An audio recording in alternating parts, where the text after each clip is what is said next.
The Argonaut was the Southern Pacific Railroad's secondary passenger train between New Orleans and Los Angeles via Houston, San Antonio, and El Paso, Texas, Tucson, Arizona, and Palm Springs, California. It started in 1926 on a 61 hours 35 minutes schedule Los Angeles to New Orleans, 5 hours slower than the Sunset Limited.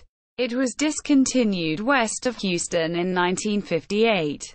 It was also dropped from May 1932 until May 1936.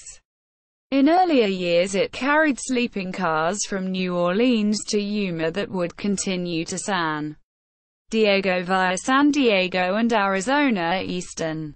A SP subsidiary, Westbound trains carried sleeping cars from New Orleans and Houston to San Antonio.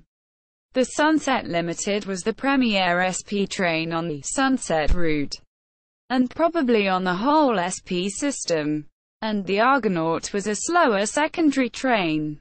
The Argonaut needed 50 hours between New Orleans and Los Angeles, while after 1950 the Sunset Limited needed 42.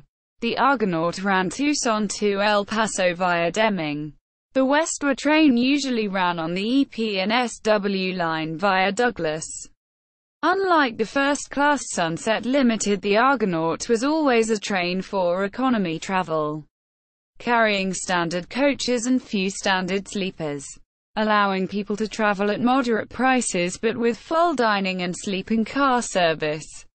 Through its life the train had olive green and black heavyweight passenger cars, pulled by steam locomotives like the GS1484 or MT4482, sometimes even a cab forward 4882.